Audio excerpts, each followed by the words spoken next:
Are you ready to get casual?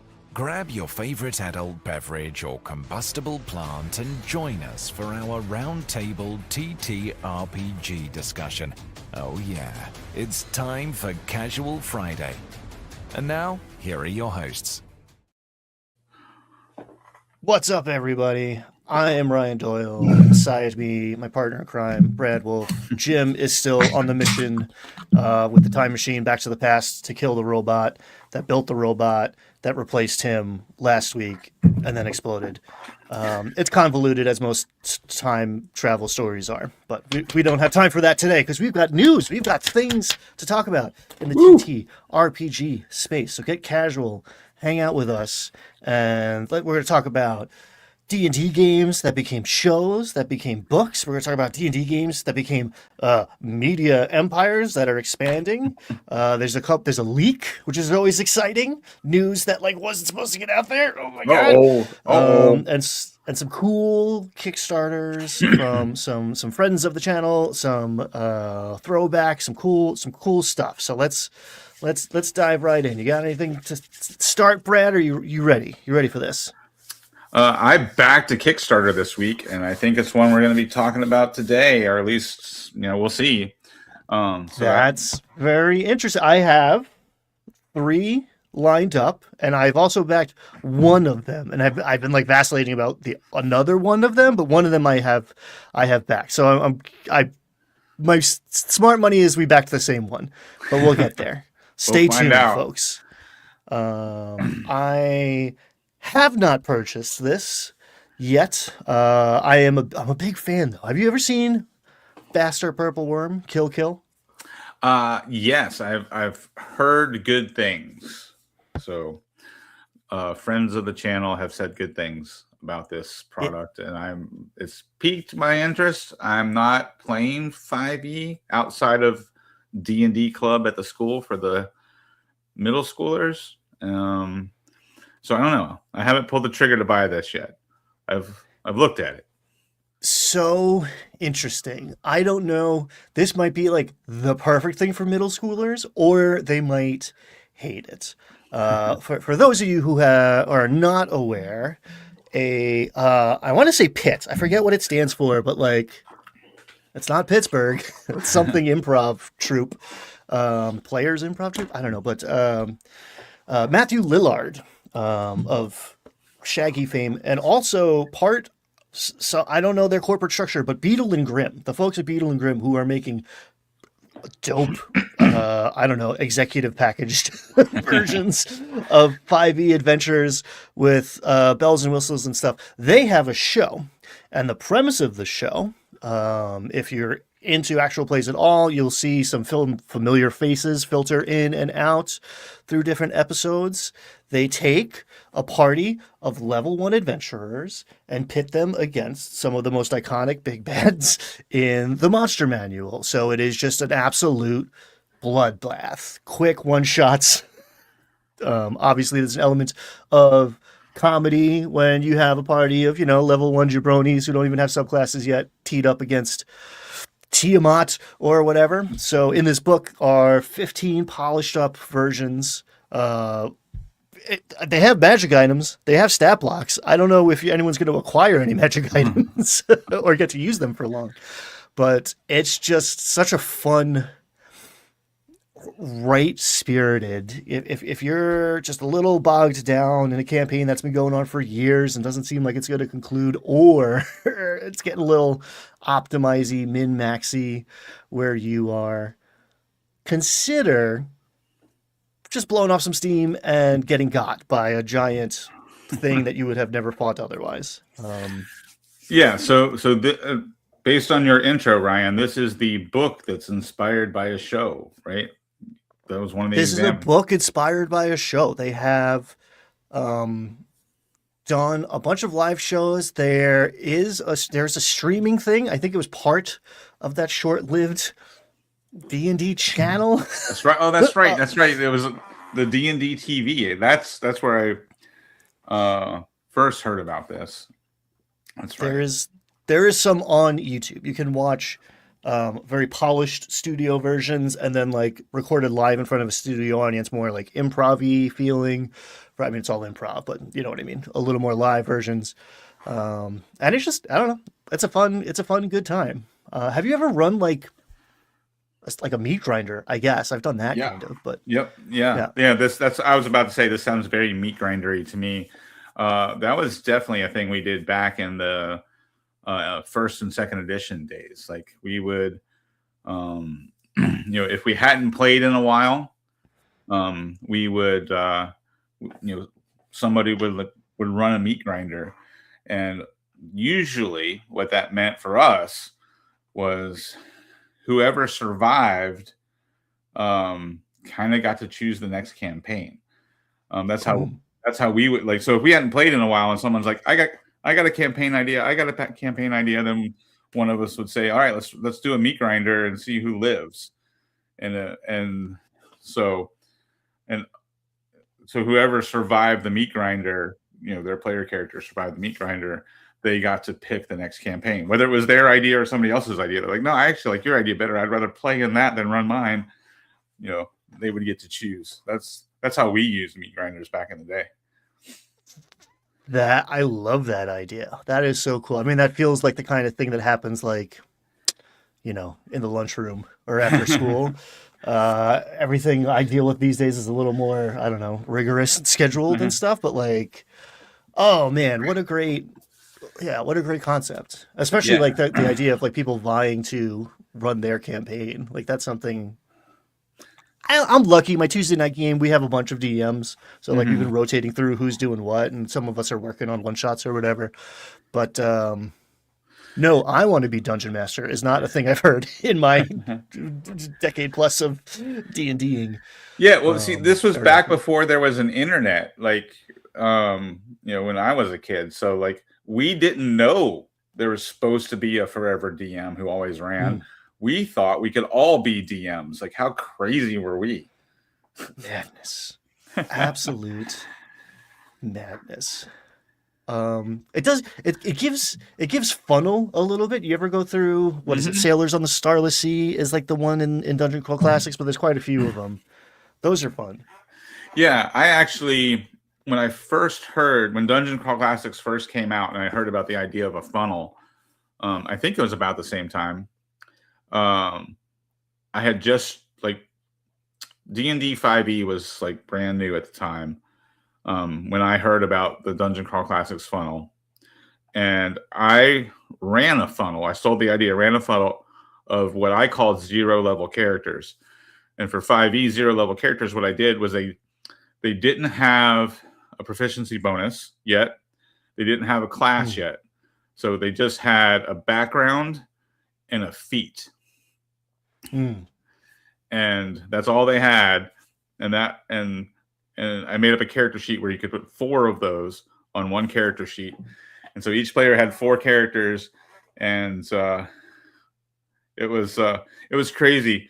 One of the only surviving characters was named Jeff, because the player picked the one of the 4 that he wanted to live, and he gave that character a really cool name. And then the other 3 were like Mutt and Jeff and Dan or something like that. And Jeff was one of the only survivors. That is how it goes. There's a writer expression, kill your darlings. And if you've ever run some characters through a funnel, there's clearly one who's like, oh yeah, this guy would make a great whatever. This guy, I pulled an elf somehow, or like this would be like a good like wizard that actually has like a few hit points. And no, that's the one. As much as you protect it, that's the one that's going to get got. Which is great. I mean, if you haven't had that poignant moment of losing a character that you care about so much, I posit you haven't experienced peak D&D. And if you haven't had it happen to you in a while, maybe think about letting somebody go, throwing that Hail Mary, going out in a place of glory. That is one of the peak experiences that we don't get a lot of opportunities to enjoy. It's like that Daffy Duck trick. I can only do it once. Yeah, the play some, draw not Draw Steel, Daggerheart, right? Mm, Daggerheart has the mm. Blaze of Glory feature built into the game. Or go watch our live play where we played Daggerheart. Not everybody survives that. No, in fact, I would say the majority of us die in the end. Yeah, Spoilers. yeah. And it was glorious. I mean, that was one of my favorite campaigns that we have up on Landlocked Warlocks. And if you haven't watched it, you're missing out. Yeah, it Um, was only 4 sessions, right? So it's not a large yeah. time commitment. Yep. No, it's tight. It's tight. It's the saga from the one page one shot club. So it's it's 4 episodes instead of just the oneer. The fine folks at Critical Role went from posting on Vine to hiring media alum Alyssa Zeisler as general manager of streaming at Beacon. So she's coming from the Hallmark channel, which say what you will, they've been around for a while. They know what they're making. But this is interesting to me. One, this is Variety, right? Like I didn't find out. I'm not subscribed to Variety, but a media company who's whatever talking about TVs and movies broke this story before it was on EN World and everybody else in the gaming industry. So Critical Role is taking over. Like they have their own streaming service. They have multiple shows. I'm curious what their like licensing arrangement is with Amazon because they have 2 animated series on Amazon and presumably a third might be on the way with Campaign 3. They have Viva La Dirt is running a Daggerheart campaign on Beacon, and it kind of feels like they're just getting started if they're hiring someone to run their streaming service for them. This is not an afterthought now. This is a big business. The first thing this makes me think of, and I actually was given this book for Valentine's Day as kind of a joke. Could this be something pulling in somebody from the Hallmark Channel? Could they be making a Tusk Love TV show? Wow. Yeah. Oh, wait, hold on. Circle back. You got Tusk Love for Valentine's Day? Day this year, yeah. I didn't know it was. Of course, it's out in the world, but I didn't even know that was like a physical object in this version of reality. But that's great. That's great. Oh man. Yeah, I guess if you're not a Critical Role fan, you want to tell them what Tusk Love is? Tusk Love is an in-game artifact that Matt pulls out of his ass when Jester, the funny, horny character played by a funny, horny player, is like rifling through a store or a bookshelf or something, and she finds like a smutty, like a bodice ripper, like fanficky kind of book, and it's Tusk Love, and it's this orc Captain Fabio type. They don't really elaborate too much on it, but it becomes a running gag, and I guess they made they've made a book. Yeah, they made a real book inspired by the fictional book that existed in game and then also existed in the TV show as well, because the Tusk Love book pops up in the background in the Mighty Nine TV show as well. But yeah, so somebody, I don't know who wrote it. I got a big laugh when I was giving it. I haven't even cracked it open. I don't know. It could be blank pages inside for all I know. It's just pictures. It's like, yeah, I read it. I'm reading it for the articles. Oh man. It does. And maybe again, people change companies. Doing the same job at a different company doesn't necessarily mean you're bringing the same ethos, tone, but any sort of tea leaf reading from like bringing in an exec from Hallmark is like, all right, are we getting a little like cozier here. Critical Role is not afraid to experiment with a lot of different genres, and they're not afraid about what butthurt grognards are going to grumble about. So maybe if anyone's going to make a cozier thing, and it's not my cup of tea in general, but it doesn't I don't know, threaten my masculinity that it exists or whatever the outcry's about. I'm still a little confused on that point, but yeah, maybe we're getting a show like that. They have some like gothy stuff. They've messed around with their own version of like Call of Cthulhu, kind of in some Yeah. ways. So I could see another. They might have been working on another system before they realized that they had a real success on their hands with Daggerheart. So maybe there's Yeah. something halfway finished sitting on a shelf Yeah. somewhere. Yeah. Or maybe like she just is a really good showrunner. Maybe she's just really good at her job, and they picked up on that, and maybe like a lot of us have changed, directions in our careers at times. Maybe she doesn't want to keep working at Hallmark because she doesn't want to make that kind of stuff. Maybe she wants to make something different, and producing live streams would be a very different path from overseeing the production of Hallmark Channel. Who knows? The Magic Christmas Sweater Part 3. Well, I She's live. just a giant nerd. Yeah, maybe she's just a giant nerd. I live in a town where they are a small city that still has a little bit of a movie studio here. Like the movie studio here does not run like it used to. But we've had, in recent years, we had a couple of the last two Scream movies. The last two, I think, Friday the 13th movies were filmed right around my neighborhood, as have a few of those Hallmark movies too. So it's crazy. They did one of the Hallmark Christmas movies in my neighborhood, and a couple of my neighbors' houses were like covered in fake snow for 3 days. Yeah. So you're on the Christmas side of town, not the Elm Street side of town, it sounds like. Well, the park right by my house was actually featured in the Friday the 13th movie. Like we have looky-loos, like tourists who come through. I've actually stopped and talked to one of them who apparently was a content creator. He was walking around with his phone, like shooting footage, and he was asking me, like, where did they film this scene and where did they film that scene? Thankfully, I'd actually seen the movie, so I could answer his questions. But yeah, our little city is no stranger to filmmaking here. So That's cool. That's cool. A lot of people ask me about the pit now. It's like, yes, I've been to that hospital. No, I don't want to talk about it. All right. So the leak, Paizo, who I really enjoy, accidentally published a book for a second and then took it down, but we learned what the next offering is going to be for the Pathfinder books. And it is Feybound. We're going to what they call the First World, which I really like that nomenclature. But that's a good name for the Fey realm, the First World. I like that too.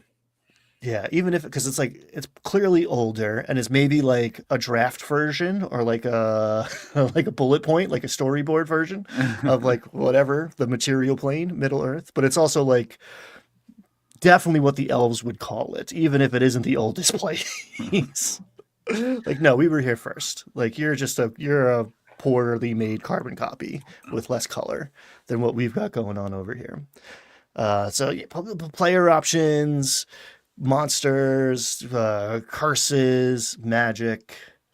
We got see, you speak ill of the fine folk and they come slap you down, man. Those machines will get you every time. Yeah, you don't fuck with the Fae. They'll mess stuff up. Like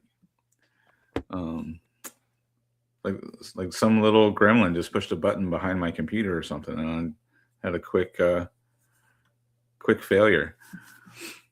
They'll do that, man. They will get you. I'm a huge fan of, and this is going to filter into one of the Kickstarters we're talking about, but I love the archetypal mythological stuff that really comes through in Fairy, in the Fey realm, and it's like a different vibe, I think, than maybe just the power scale or like the Avengers movie versions of D&D, the 3.5 to 4.5e 2024, whatever. Like there is a little bit of a clash. I never feel super comfortable, not comfortable, satisfied with Fey creatures and content unless I kind of step on the rules a little bit.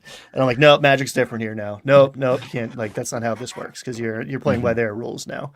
It's like what, Doctor Strange is cool, but when a wizard shows up in the middle of like, there's gods and Iron Man, and then it's just like, oh, there's also this. Like, it's just one too many things. I don't know. So I like a little more of a focused offering in my Fey books. I agree. I think the Fae should be kind of the coolest and most twisted and most mysterious aspect of your D&D campaign. In fact, when 5th edition first hit and somebody realized the pixie, being able to summon a pixie with the Conjure Fae spell, could be really abused. My players started talking about it at my game table. So this was probably like early 2015, right after we had just started playing 5th edition, late for 14. And I was like, sure, please summon some pixies. Let's have some fun. Yes. And they were like, oh, never mind. Brad has some twisted plan for pixies. Let's not fuck with Fae. I'm like, yep. That's the exact message I want you to get. Yeah. Hey, everybody, read a book. do not truck with the Fae casually. Know what you're getting into. Draw your circles well before you go summoning any sort of Fae creature. Yeah. Things get a little funky. Yeah, and for the record, if anybody is actually wanting the solution I had in mind for that is if someone ever used Conjure Fae to summon pixies, I was going to randomly roll to see what spell the pixie actually cast. So when the player requested the pixie to cast Polymorph, I would roll a dice to see what spell they would actually cast, and then I would ad lib, like improv, some sort of reason why they cast that spell instead, just to show the twisted mind of the pixie. I love that. And as Twin Steel says here, I'm an aberrations man myself, which classic, great. There is a very interesting narrative challenge for a dungeon master to be like, oh, okay, this thing is not human. And like, beast mode, okay, cool. Like, this thing's hungry and wants to eat you. Kind of simple. Can't be bargained with. This thing comes from another plane of existence that has more dimensions than this one. It's like, okay, cool. How do I put myself in the mindset of that aberrant, whatever, this aboleth that has the memory of every generation that came before it and is like mucusy. It has trilateral symmetry.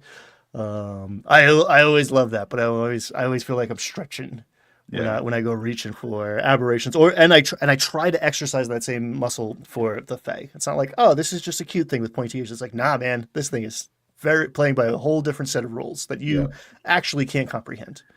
Yeah, I try to use Fae and aberrations sparingly, and when I do, I always try to dial up the creep factor in one direction or the other, right? Like, I think aberrations and Fae should feel as alien as possible.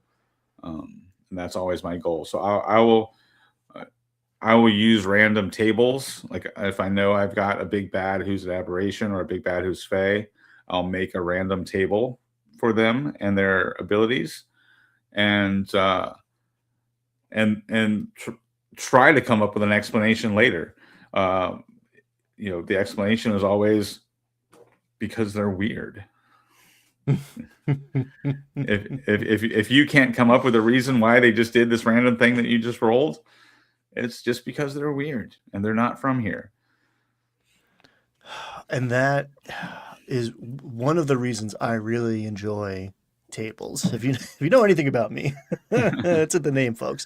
I like emergent generative tools like that because it actually if you're doing it right, it feels like the aberration or the Fae is making decisions. It's like, you all saw it. That wasn't me. It makes sense, but I don't know. I could not have decided that. It's only in retrospect, looking back at what just happened to you, can we find the narrative. And that, oh man, yeah, that's the best shit for me. Speaking of weird, aberrant, Fey touched mythology, and a very interesting way to randomize. Well, I think it's going to be in this. It's in the DNA. Kickstarter. Opening soon. Oh no, live and kicking this one. Dragonbane's Trudvang. You practiced. You practiced that. I didn't. That was off the cuff. I was right. actually debating whether or not I was gonna even remotely attempt saying it. We've got a world that they've been working on for 20 years. Plus those Swedes, it's changed hands a couple times. Free League got their hands on the rights. Some of the OGs are coming in. And do you like weird Nordic dark forests where the sun comes out for about an hour or two and then the trolls come back out? You might like this. You ever dabble with any Dragonbane? I have not, and I'll be completely transparent. It's because it's a roll under system. The only roll under system I really enjoyed playing, back in the day in the 90s when we were trying to play every RPG that came out, which was hard to do because there's a bunch of them that came out in the early 90s. And they're still making them. They actually didn't stop. It's crazy. Yeah.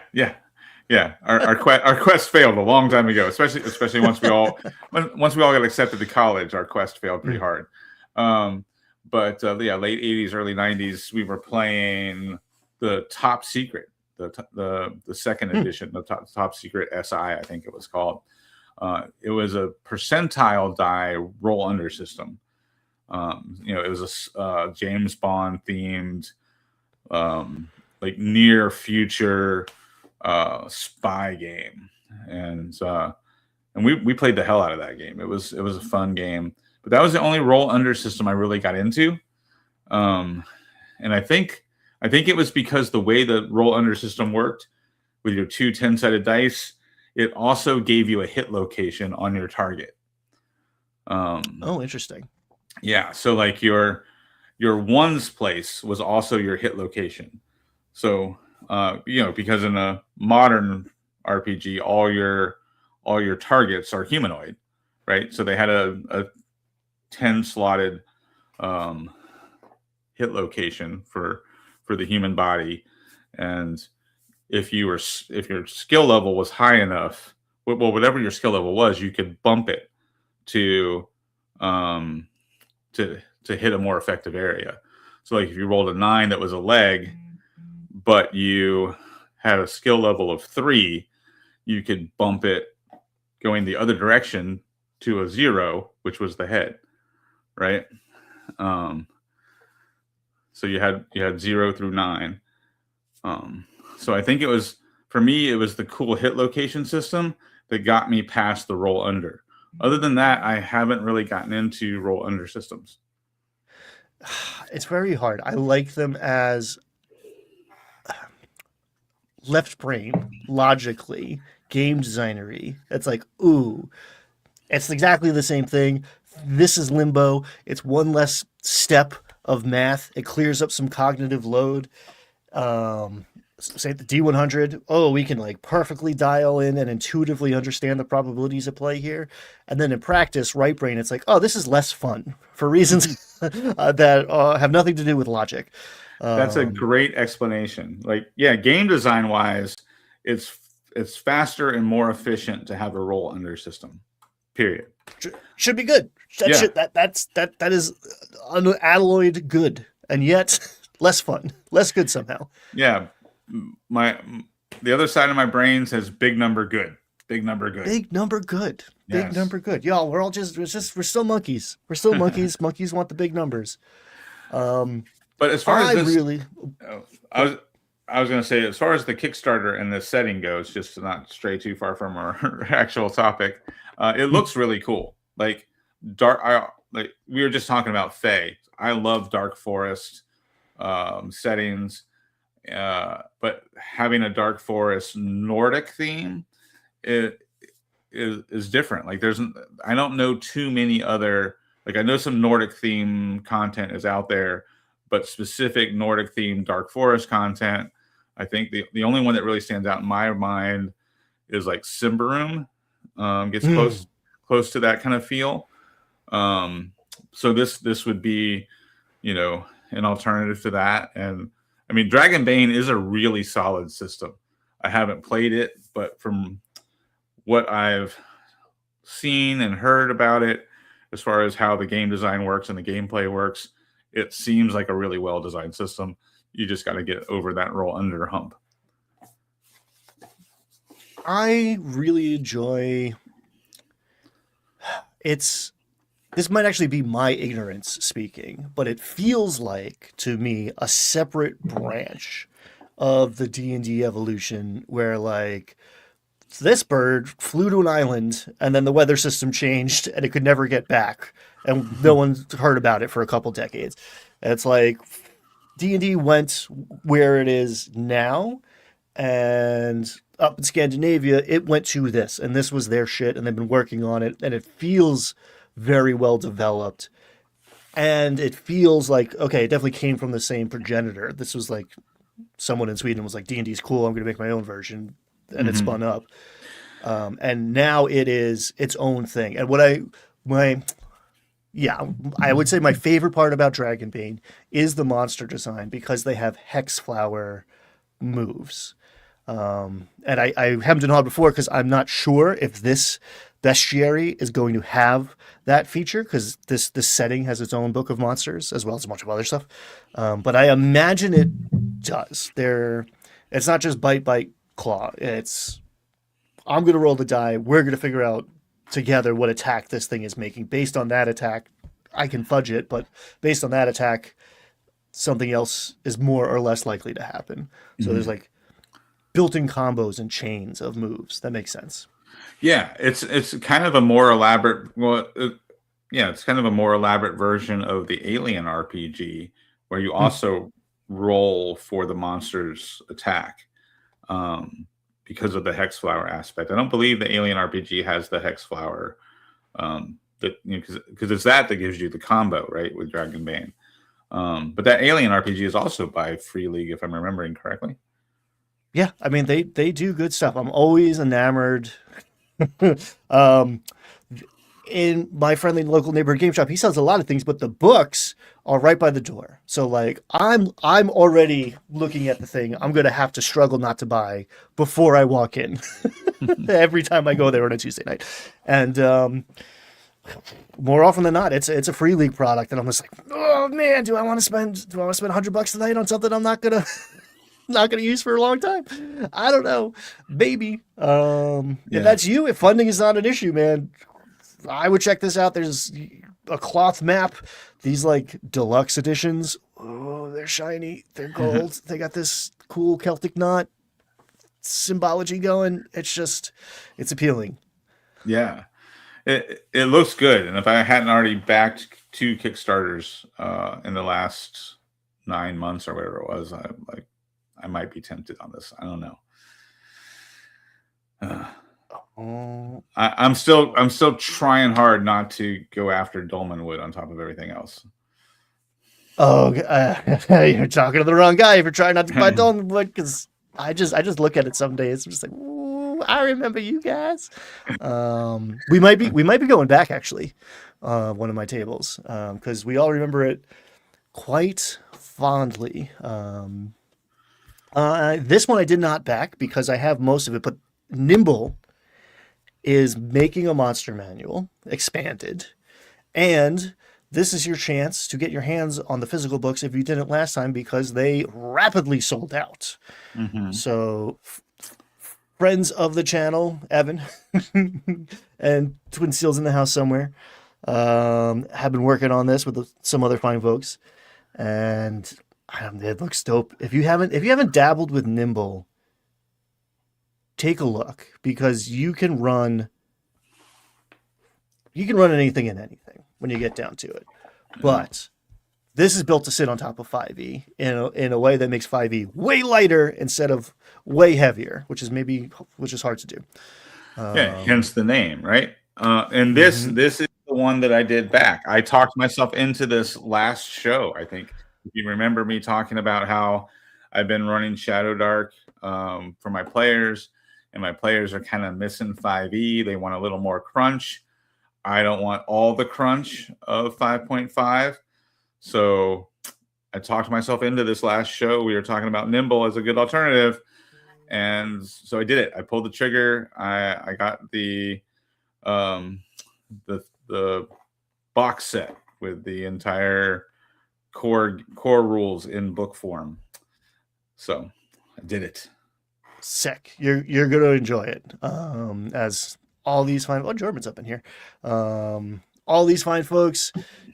Judd is kind of went all in for a long time. He got me to sit down and play a couple times, and yeah, man, you can run that with the stuff you know and love and is maybe sitting on your shelf already.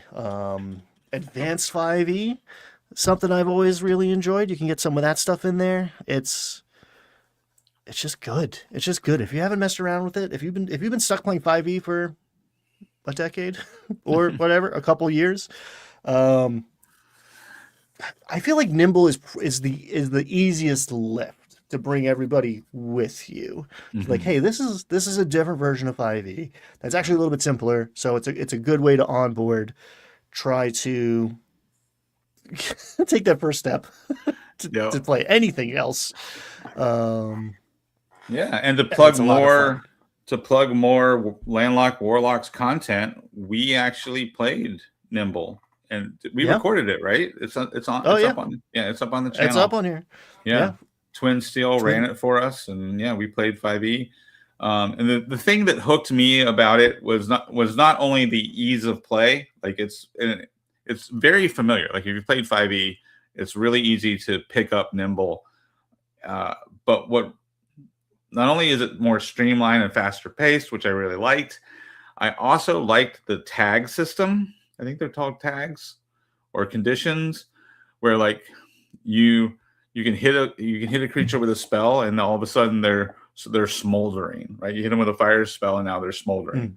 or you hit them with a lightning spell, and now they're charged.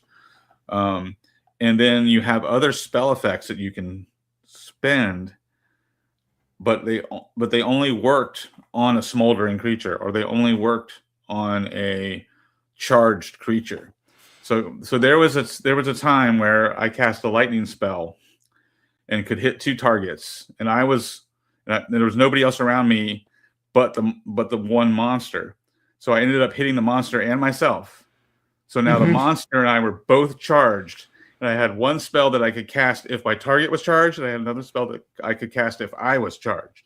So I set that combo up by hitting myself and the monster with that first spell, and then I was able to cast the spell that I could only cast if I was charged. So I intentionally took damage on myself so I could cast the next spell, and that was just a really cool game mechanic, and I loved it. There's a lot of cool, very clever, very like smart, fun things like that, and that speaks to one of my favorite aspects of Nimble, and it's why it comes up on this show so much because I complain about this aspect of D&D all the time. I am not that familiar with that side of things because I never played that class, and the classes in Nimble are distinct. They all have their own gameplay loops, and they're not stepping on each other's toes. And it's not the same seven spells that everyone's going to take no matter what their class is. Marshals feel cool. You're obviously you're playing the same game, but you're playing different games in a way, right? Mhm. Like the paladin is paying attention all of the time. I'm sorry, not a paladin, but the paladin like character is paying attention to their parameters and what's going on in the field, and so is the rogue is paying attention to their parameters and what's going on in the field. But those are very different things that they're concerned about, and they're reacting to very different things, and they're trying to get different things to proc. And once you start to figure out what other people are doing, you can start to synergize between each other, because it's not just like who can cast fireball the hardest, fastest, whatever. Right. I love that. And I want to say in Nimble, the roguelike character, isn't it called the cheat?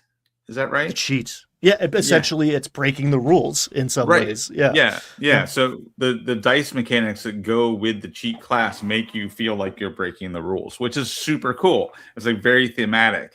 And that's what I loved about Nimble, is that it's like easier to play from like a pick up and learn standpoint, but there's definitely some depth to it with, different character class abilities interacting with each other, and different spell-like abilities interacting with each other. So you can actually, even though the core rules are far simpler than 5e, there's a lot of like tactical meat on the bone that you can play around with once you understand the system. It's really great design. Yes. And that's, if you have 100 options and one of them is better than the rest, you really kind of have one option. But if you have 5 options that are very well balanced, now you got 5 options, and stack that with the next 5 options. And now we're really talking about drilling down, making cool customized characters. And unless you're going the Pathfinder route and like exquisite crunch to the point where everything is balanced and you're like, I don't know how to make decisions anymore. The way to do it is the Nimble approach of just like, yeah, cool, you're a cheat. Pick one of these 5 things. They're all awesome. You're going to hope this character dies so you can make a new one so you can play it again.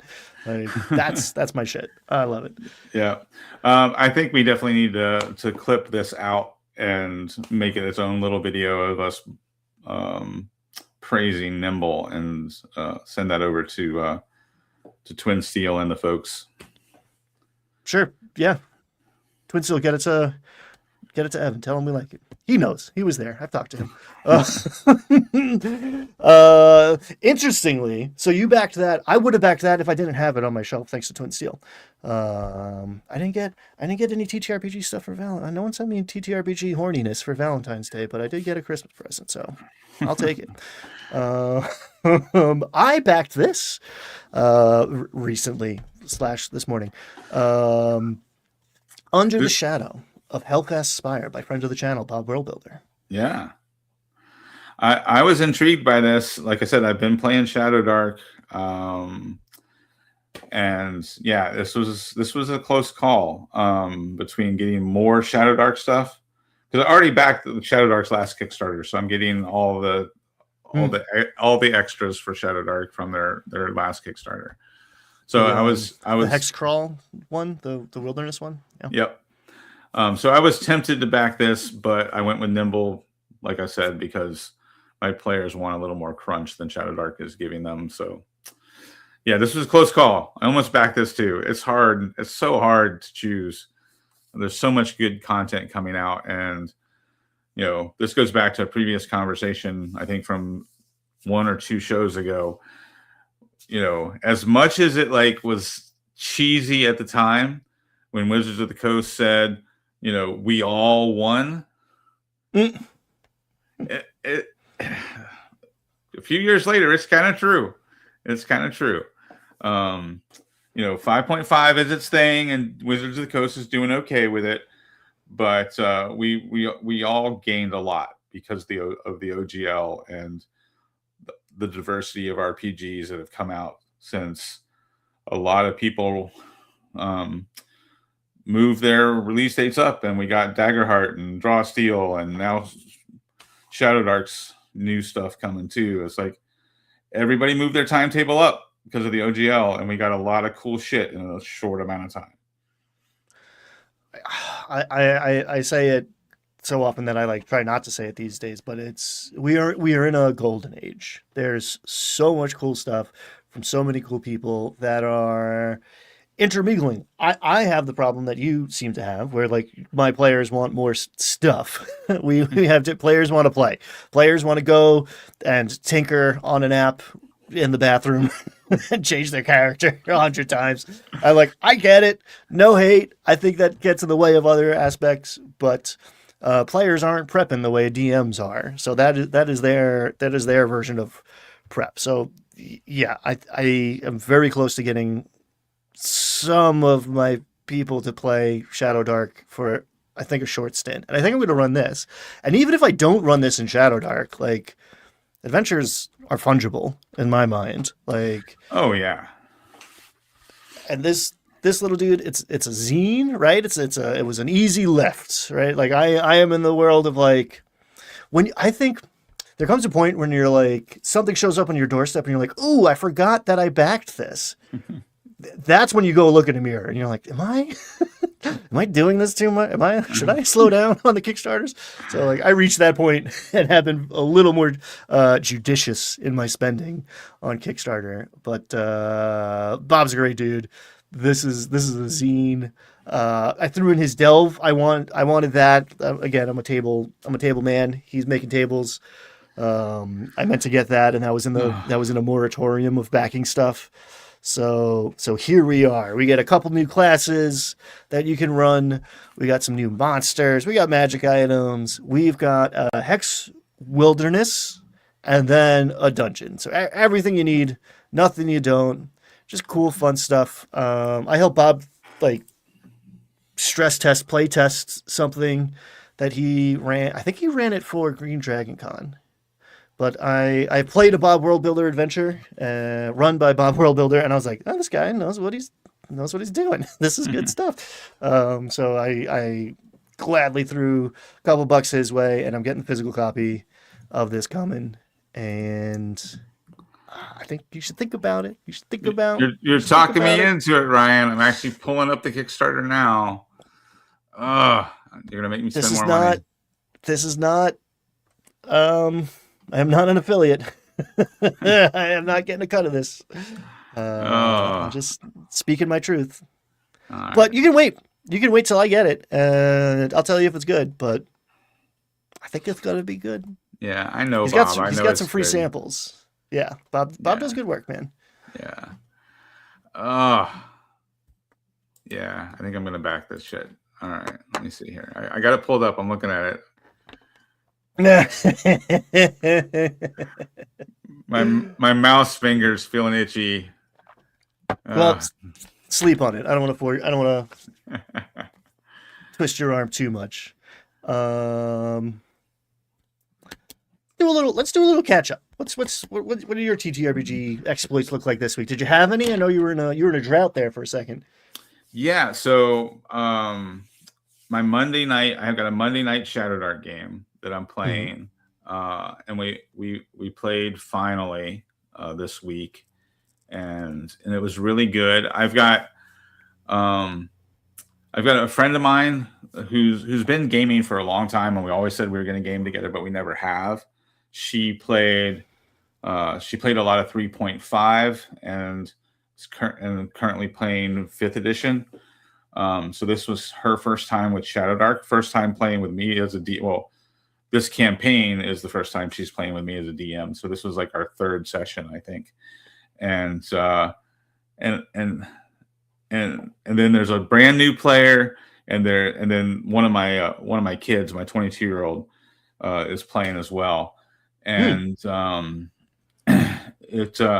they've been a little caught off guard, but I think mostly pleasantly surprised by the amount of world building I'm letting them do. So I put one of the characters from their backstory in the session, and they found him and fought him and killed him. And it definitely could have been as simple as they're like, yeah, this was the guy who, who killed my grandmother, or whatever the backstory was.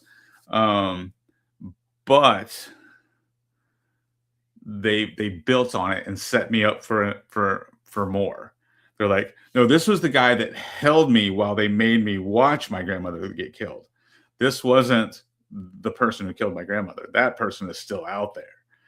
So like, so I'm using their backstory, and then when they run into it, I'm asking them for more information. So they are doing the world building. They are creating the villains as we go, and it's been really fun. Yeah, that is the best if you've got the bandwidth. Yeah. God, I love stuff like that, and it's always interesting to sit down at a new table or to bring in new people, right? Like I love bringing in like brand new people, right? Starting from zero who have no preconceptions, but like sitting down with somebody who's been playing for years, who you've never played with, they're walking in with a whole host of moves and ideas and assumptions that you might not share. And that is like the best way to learn, is to play with other people and say like, oh shit, okay, cool, this is how you are used to doing it.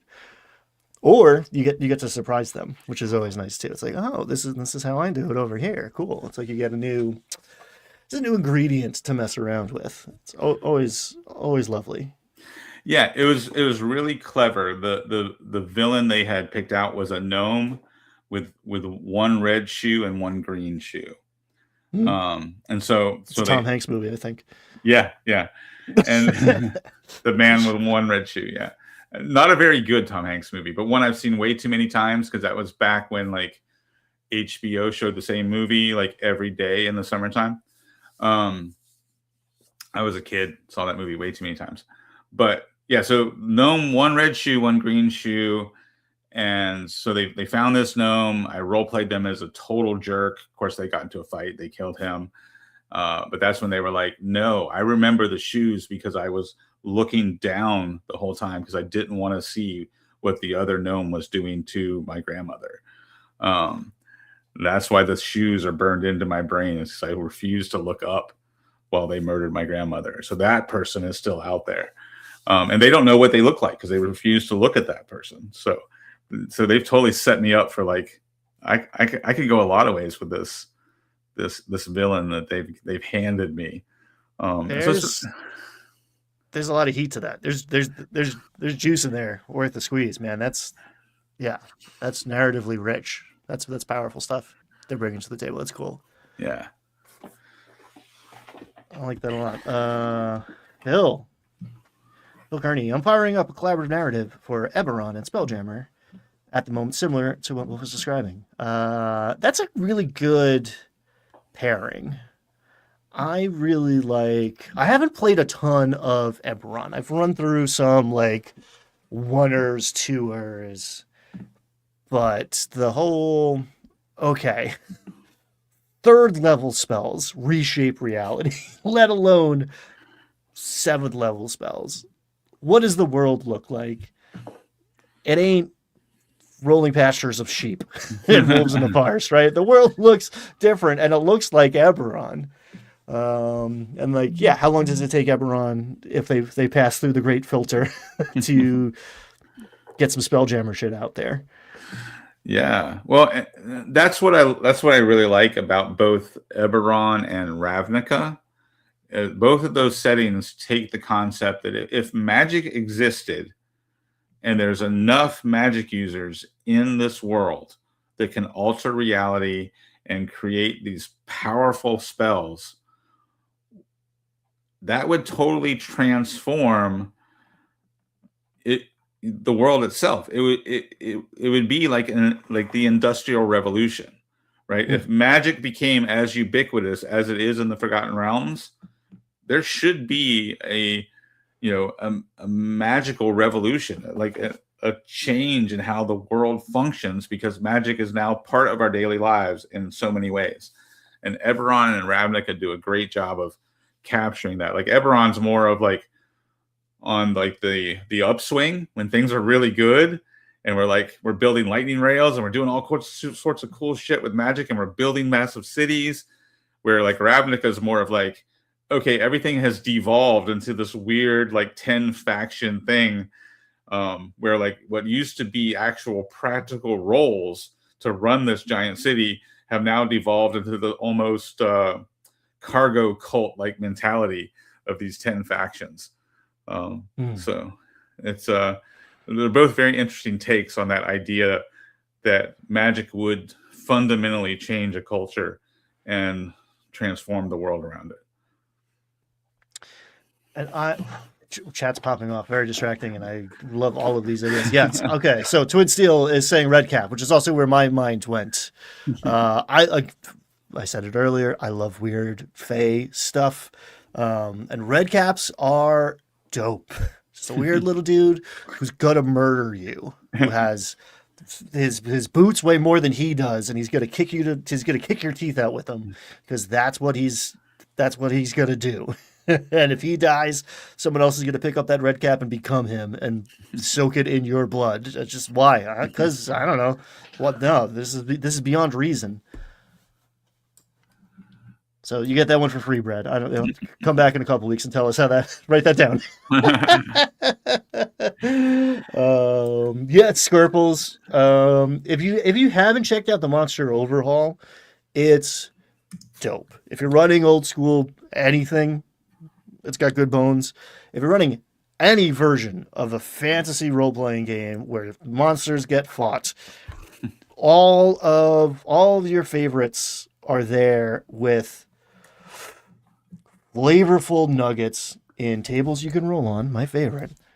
And it's just great. What makes this Sphinx different than the last Sphinx? And what are Sphinxes about? Get the Monster Overhaul. I have not really dabbled with Magic Industrial Revolution, because I don't run too much of that stuff, because I find it a little.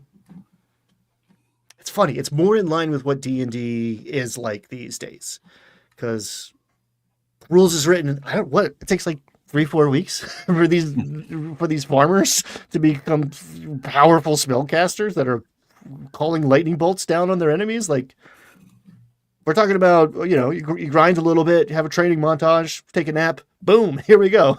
Level 8.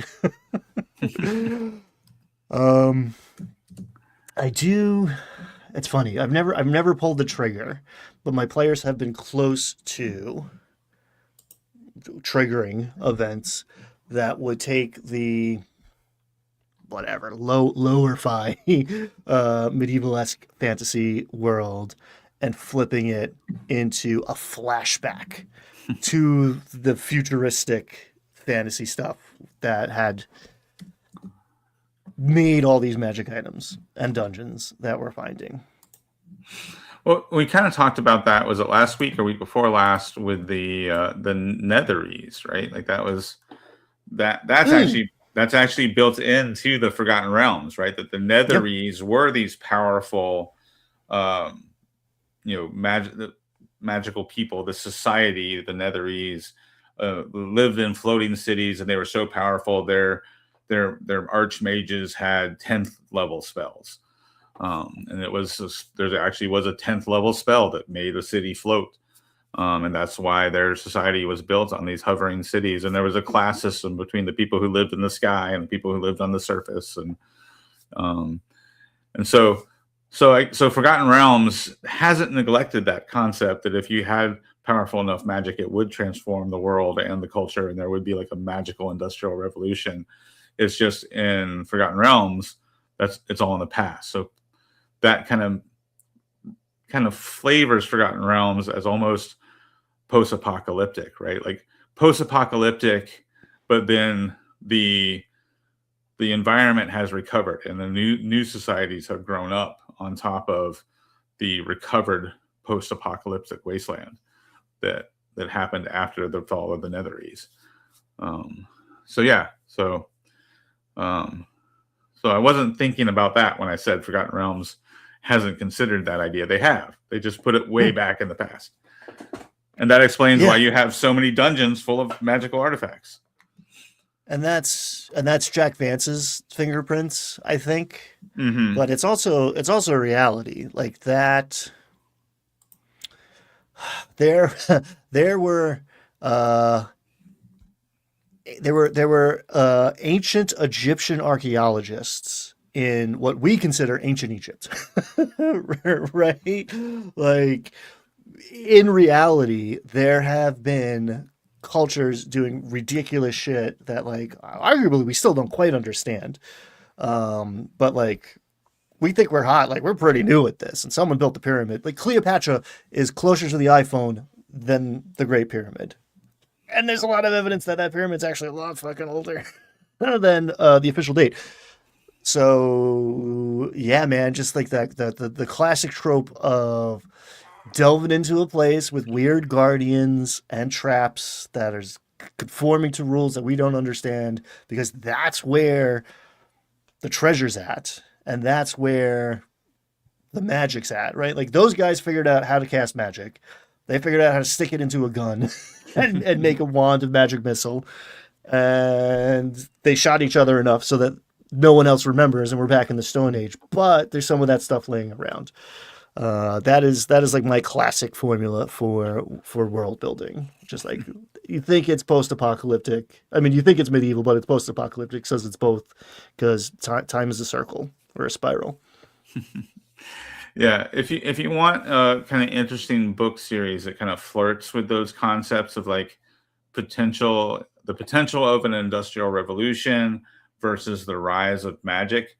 So in these books, it's kind of both are happening at the same time, right? You have like this kind of like this world that's kind of like in the middle of an industrial revolution where they have like trains and all that sort of stuff, and but yet then there's this cataclysm that happens that brings magic back into the world. Like ancient magic is returning to this kind of industrial revolution age. The Magic and Machinery series by John Messenger. He's a friend of mine, and he's a pretty prolific writer, and that series kind of fits nicely in this conversation we're having about like the evolution of culture and technology in a society that also has magic in it. So it's a cool book series that you can steal some campaign setting ideas from. John's a really cool guy. We've played D&D together for years. But like somebody else who is not here today, like Jim, John is a pretty prolific author. And is also sent back in time to prevent the apocalypse that stops the magic items from being produced.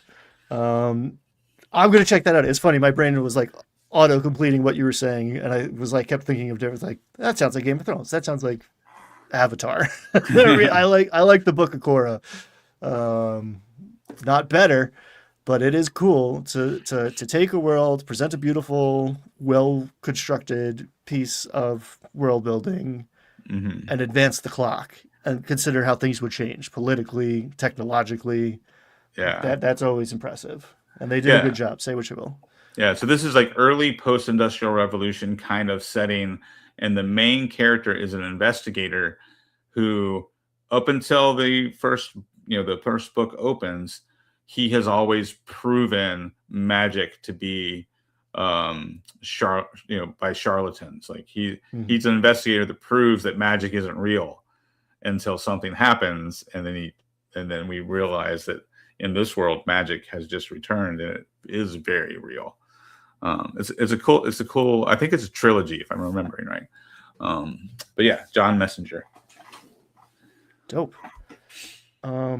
It is later than it seems, folks. We got to chatting. Usually we fly through when we're missing somebody, but I don't know. I think maybe we stop shorter rather than start the next leg because we had a meaty creative project, but I don't think we're going to do it in 10 to 15 minutes. I don't think we're making a dungeon in that amount of time.